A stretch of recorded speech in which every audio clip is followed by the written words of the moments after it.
হে ঈমানদারগণ, তোমরা ধৈর্য ধারণ করো, আল্লাহর কাছে সাহায্য চাও এবং সালাত এবং নামাজের মাধ্যমে আল্লাহর কাছে সাহায্য চাও। ইন্নাল্লাহা মা'আস সাবিরিন, নিশ্চয় সবরকারীর সাথে আল্লাহ তাআলা নিজেই আছেন।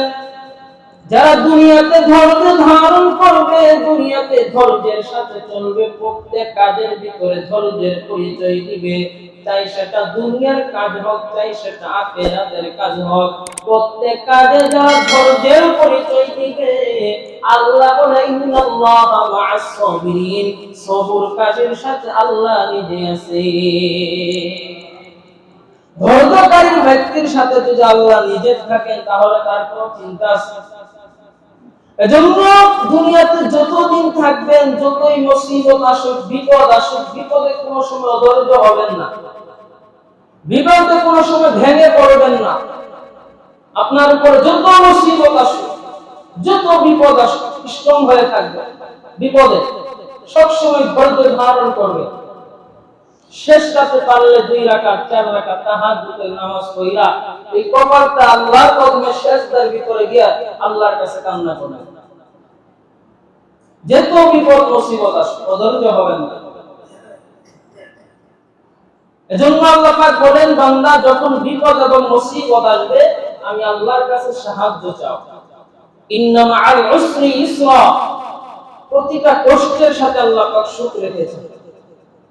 আগে কিন্তু কষ্টের কথা বললেন, এরপর আবার আল্লাহ শান্তির কথা বললেন। কারণ মুমিন হয়েছেন, আল্লাহ পাক দুনিয়াতে আপনাকে কষ্ট দিবেন। কারণ আপনার থেকে, আমার থেকে নবীরা আরো বেশি কষ্ট করেছেন, ওনাদেরকে আল্লাহ আরো বেশি পরীক্ষা করেছেন। ওনাদের পরীক্ষা অনেক বড় বড় ছিল। আপনি আমি তো একটু অসুস্থ হয়ে পড়লে অধৈর্য হয়ে যায়, একটু মাথা ব্যথা, একটু পা ব্যথা, একটু দাঁতের ব্যথা, একটু অসুস্থ হয়ে গেলে অধৈর্য হয়ে যায়।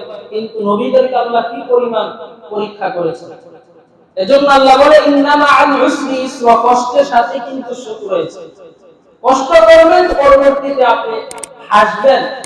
কষ্ট করবেন, ধৈর্য ধারণ করবেন, পরবর্তীতে আল্লাহ পাক বলেন শান্তিতে রাখবেন। আপনার কল্পনা যতটুকু, এর থেকে আল্লাহ বেশি আপনাকে দিয়ে দিবেন। কিন্তু ধৈর্য ধারণ করতে হবে, ধৈর্যের পরিচয় দিতে হবে। ধৈর্য হলো 3 প্রকার। ধৈর্য হলো 3 প্রকার। 1 নাম্বার ধৈর্য হলো আল্লাহ পাকের ইবাদতের ক্ষেত্রে ধৈর্য ধারণ করা।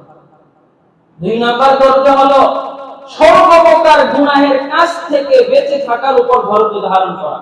3 নাম্বার হলো মুসিবত, বালা মুসিবত আসলে, বিপদ আসলে সেই বিপদের উপর ধৈর্য ধারণ করা।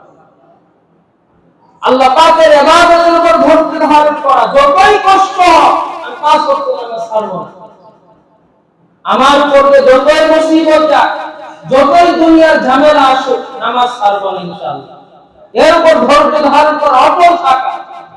আপনি সামান্য দোকান করতে গিয়ে যদি নামাজ ছেড়ে দেন, কই আপনার ভিতরে ধৈর্য? সামান্য একটা গাড়ি চালাতে গিয়ে যদি নামাজ ছেড়ে দেন, কই আপনার ভিতরে ধৈর্য? কৃষি কাজ করতে গিয়ে যদি নামাজ ছেড়ে দেন, কই আপনার ভিতরে ধৈর্য? ইবাদতের ক্ষেত্রে ধৈর্য ধারণ করা। শীতের সময় সকালবেলা উঠতে মনে চাই না, হ্যাঁ, ল্যাব কায়দে ঘুমাইছে, ল্যাবের ভিতরে গরম বসছে। এক বন্ধু ডাকবে, বন্ধু নামাজ পড়বি না, বেটা তোর 500 টাকা দিন, তো আমার ডাক দিস না। শীতের সময় এমন অবস্থা, শীতের সময় উঠতে মনে চায় না, কিন্তু নিজেকে ধৈর্যের পরিচয় দিতে হবে। আমি উঠবো, আল্লাহর হুকুম মানবো, ঠান্ডা পানি গুলে ওযু করবো, এরপর মসজিদে যাবো, এরপর আল্লাহর হুকুম মানবো, নামাজ পড়বো। এর উপর ধৈর্য ধারণ করতে হবে। রমজান মাসে রোজা রাখতে মনে চায় না, আমি রোজা রাখবো, অটল থাকতে হবে। আল্লাহ পাকের হুকুমের ক্ষেত্রে অটল থাকতে হবে। আল্লাহ পাকের হুকুম পরিপূর্ণ মানতে হবে। এর নামই হচ্ছে ধৈর্য। ধৈর্য হারা হওয়া যাবে না। আল্লাহ পাকের ইবাদত, আল্লাহ পাকের রাসূলের সুন্নাহ, এগুলো পরিপূর্ণ মানতে হবে। মানতে মনে চাইবে না, শয়তান তো বারবার আপনাকে আমাকে ধোঁকা দিবে। এই ফজর পড়ার সময় তো কি আছে, জোহরে যাবি, আবার যখন জোহরের সময় আসবে, জোহরে যা কি করবি, আসরের সময় যাবি। শয়তান আপনার আমার পিছনে সর্ব অবস্থায় লেগে আছে। এজন্য তো আল্লাহ বলেছেন, ইয়া আইয়ুহাল্লাযীনা আমানু, ইয়া আইয়ুহাল্লাযীনা আমানু, হে ঈমানদারগণ, শয়তান হচ্ছে তোমাদের প্রকাশ্য শত্রু। এই শয়তানকে বন্ধু বানিও না। কিন্তু মানুষ আজকে শয়তানকে বন্ধু বানাইয়া এরপর দুনিয়াতে চলতেছে। শয়তানকে বন্ধু বানায় দুনিয়াতে চলতেছে। বলতে পারো শয়তানকে আবার কেমনে বন্ধু বানায়? আজান কানে ঢুকছে, একজন মুসলমান কেমনে দোকান পাটে কেমনে ঘরের ভিতরে বসে থাকে। আজান কানে ঢুকার পর যদি কোন মুসলমানের সন্তান মসজিদে না আসে, মনে করবেন সে শয়তানকে বন্ধু বানাইছে। সে কাকে বন্ধু বানাইছে? শয়তানকে বন্ধু বানাইছে। কিয়ামতের ময়দানে এই মানুষগুলো আবার শয়তানের বিরুদ্ধে কথা বলা, শয়তান আমাদেরকে ধোঁকা দিয়েছে, শয়তানকে ধরো। যখন মানুষগুলাকে আবার শয়তানের কাছে পাঠাবে, এই তোর কথা হই নাই, তো নামাজ পড়ি না, আজকে জাহান্নামে ঢুকতেছ, তুই আমাদেরকে বাঁচা। শয়তান তখন জবাব দিয়ে বলবে, আমার কথা শুনতে বলছে কেন তুমি? আমার কথা শুনতে বলছে কে তোমাদের? শয়তান তখন জবাব দিয়ে বলবে মানুষ। কিন্তু আজকে আমরা শয়তানকে বন্ধু বানাইছি। শয়তান কেমন ভাবে বন্ধু বানিয়ে ফেলেছি, অথচ আল্লাহ বলেন শয়তান তোমাদের প্রকাশ্য শত্রু। শয়তানকে বন্ধু বানায় না। যে শয়তানকে বন্ধু বানাইছে সে কোনদিন আল্লাহ পাকের ইবাদতের দিকে আল্লাহ পাকের ইবাদতের দিকে অগ্রসর হতে পারে না। আল্লাহ পাকের ইবাদত থেকে গাফেল হয়ে যায়। আমার মুসলমান বন্ধুগণ, ভালো করে বুঝবেন, এক নাম্বার ধৈর্যের পরিচয় হলো আল্লাহ পাকের ইবাদত করতে হবে। আল্লাহ পাকের ইবাদত করতে হবে। আযান হয়ে গেছে, দোকান পাট বন্ধ, আযান হয়ে গেছে, বাড়ি ঘর সব রেখে, কাজ কাম সব রেখে, গাড়ি চালানো বন্ধ করে আল্লাহর হুকুম মানার জন্য মসজিদে চলে আসবেন। এর নামই হচ্ছে ধৈর্য। এর নামই হচ্ছে ধৈর্য। আবার নামাজ পড়ার সময় তাড়াহুড়া করা যাবে না। ধীরে স্থিরে আল্লাহ পাককে খেয়াল করে নামাজ পড়তে হবে। আজকে নামাজের ভিতরে দাঁড়ানোর পর দুনিয়ার সব কল্পনা নামাজের ভিতরে আমরা চিন্তা করি। নামাজের ভিতরে চিন্তা করি। দুনিয়ার সব কল্পনা যত কিছু আছে নামাজের ভিতরে চিন্তা করি। এজন্য তো আল্লাহর নবী হাদিসের মধ্যে বলেন, একদম শয়তান আছে যারা শুধু বেনামাজীদেরকে ধোঁকা দেয় না, তারা শুধু নামাজীদেরকে ধোঁকা দেয়। ভালো করে বুঝবেন, তারা কোনদিন বেনামাজীদেরকে ধোঁকা দেয় না, তারা কিন্তু নামাজীদেরকে ধোঁকা দেয়। যারা 5 ওয়াক্ত নামাজ জামাতের সাথে বলে, আল্লাহর নবী বলেন একদল শয়তান আছে, এই শয়তান শুধু নামাজীদেরকে ধোঁকা দিবে। কেমনে ধোঁকা দিবে? যখন নামাজি বান্দা নামাজের ভিতরে দাঁড়িয়ে পড়ে, শয়তান তার ভিতরে ঢুকিয়া যায়, এবং শয়তান ঢুকার পর, তার কলবের ভিতরে ঢুকার পর দুনিয়ার সব কল্পনা জল্পনা তার মাথার ভিতরে দিয়ে দেয়। আল্লাহর নবী বলেন একদল শয়তান আছে, যে শয়তান শুধু বেনামাজিদের ধোঁকা দেয় না, এরা শুধু নামাজিদেরকে টার্গেট করে। এরা শুধু কাদেরকে টার্গেট করে? নামাজিদেরকে টার্গেট করে। বেনামাজির কাছেও যায় না। নামাজের দাঁড়ানোর সাথে সাথে শয়তানের দোলা হিসাবে তাদের ভিতরে, অন্তরের ভিতরে ঢুকে দুনিয়ার সব কল্পনা জল্পনা মাথার ভিতরে ঢুকায়।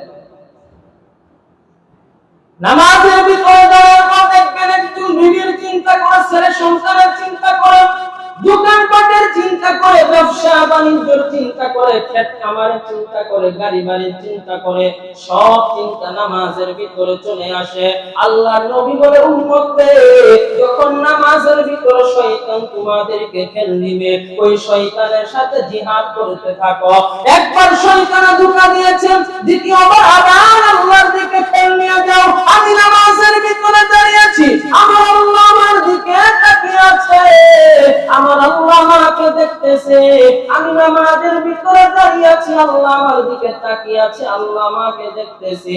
এই খেল নিয়ে নামাজ পড়তে থাকেন। আবার শয়তান আসবে, আবার ধোঁকা দিবে, আবার খেল করেন, আল্লাহ আমাকে দেখতেছে, আল্লাহর সামনে আমি দাঁড়িয়ে আছি, আমি আল্লাহর গোলাম, আমি আল্লাহর সামনে দাঁড়িয়ে আছি।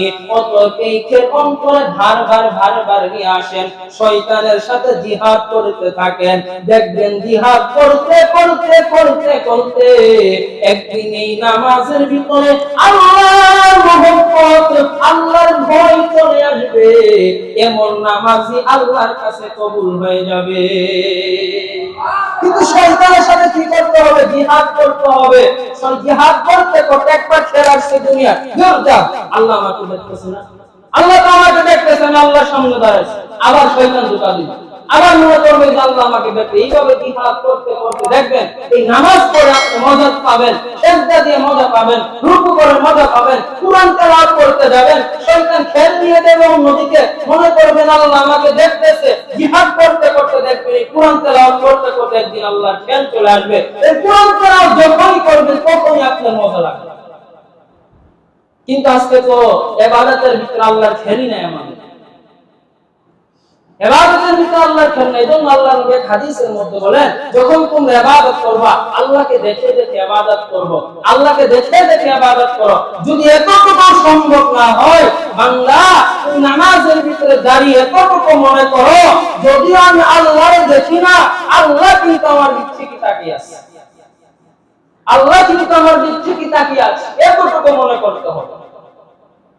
এইভাবে যদি আমরা নামাজ পড়তে থাকি, আল্লাহর ভয় নিয়ে যদি নামাজ পড়তে থাকি, এমন নামাজ কি করবে জানেন? আল্লাহ বলেন, ইন্নাস সালাতা তানহা আনিল ফাহশাই ওয়াল মুনকার, নিশ্চয়ই নামাজ মানুষকে ফাহশা এবং মুনকার নামক গুনাহ থেকে হেফাজত করে।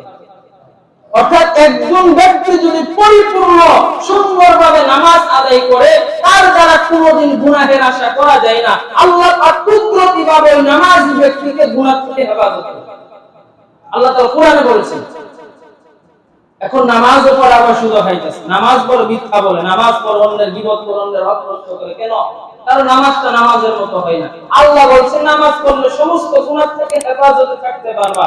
আমরা নামাজ পড়ার পর কেন গুনাহ থেকে হেফাজতে থাকতে পারি না? কারণ নামাজটা নামাজের মতো হয় না। নামাজটা কিসের মতো হয় না? নামাজের মতো হয় না। এজন্য নামাজটা নামাজের মতো যখন হবে, দেখবেন এই নামাজ পড়ার দ্বারা আপনিও মজা পাবেন এবং এই নামাজ পড়ার দ্বারা এবং সমস্ত গুনাহ থেকে আমরা বাঁচতে পারব, সমস্ত গুনাহ থেকে আমরা হেফাজতে থাকতে পারবো। এই নামাজ আমাদেরকে গুনাহ থেকে হেফাজত করবে। কিন্তু আজকে তো আমরা নামাজই পড়ি না। এজন্য নামাজ আসতে হবে, নামাজই আপনাকে পবিত্র করতে পারে। আপনি সুখানের কোন মসজিদে আছেন, আল্লাহর কদমে সিজদা দেন। আপনি ঘুষের ভিতরে লিপ্ত আছেন, এরপর মসজিদে আসেন, আল্লাহর কদমে সিজদা দেন। আপনি অন্যের হক নষ্ট করেন, এরপর মসজিদে আসেন, আল্লাহর কদমে সিজদা দেন। কোথায় কোথায় মিথ্যা বলেন, এরপর মসজিদে আসেন, আল্লাহর কদমে সিজদা দেন। আপনি 24 ঘন্টায় গুনাহের ভিতরে লিপ্ত, এরপর মসজিদে আসেন। আমি বলবো না ভাই নৈরাশ হয়েন না, আমিও তো গুনাহ করি, আল্লাহর কাছে গেলে কি আল্লাহ মাফ করবেনি? আল্লাহর কদমে সিজদা দিলে কি আল্লাহ মাফ করবেনি? আমি বলবো আপনি যত বড় বড় গুনাহের মধ্যে লিপ্ত থাকেন, এরপর মসজিদে আসেন, নামাজ পড়েন। এই নামাজই আপনাকে একদিন গুনাহ থেকে হেফাজত করবে।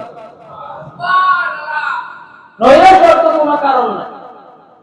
আপনি কত বছর ধরে গুনাহ করতেছেন, নামাজ পড়েন, গুনাহ করতে করতে মনে করো না এত গুনাহ করছি, মনে হয় আল্লাহ মাফ করবে না, আল্লাহ মনে হয় আমার মাফ করবে না, আল্লাহ মনে হয় আমার উপর বেজার হয়ে আছে। আরে মিয়া, আল্লাহ তো আপনাকে আমাকে জাহান্নামে দেওয়ার জন্য বানায় নাই। আল্লাহ যখন মানুষ বানাইছে তখন প্রতিটি মানুষের নাম আল্লাহ একটা করে জান্নাত বানাইছে। বলেন সুবহানাল্লাহ। পুরো মানুষের নাম আল্লাহ জাহান্নাম বানায় নাই। আল্লাহ প্রমাণ হয়েছে মানুষকে আল্লাহ জান্নাত দেওয়ার জন্যই বানাইছে। আপনার আমার দ্বারা গুনাহ হবে, এজন্য ধৈর্যের পরিচয় দিতে হবে। 1 নাম্বার ধৈর্যের পরিচয় হলো আল্লাহ পাকের ইবাদতের ক্ষেত্রে ধৈর্য ধারণ করতে হবে। 2 নাম্বার হলো গুনাহ থেকে বাঁচার জন্য ধৈর্য ধারণ করতে হবে। এই চোখ দিয়ে গুনাহ করতে মনে চাইতেছে করব না, ধৈর্য ধারণ করব। হাত দিয়ে গুনাহ করতে মনে চাইতেছে করব না, ধৈর্য ধারণ করব।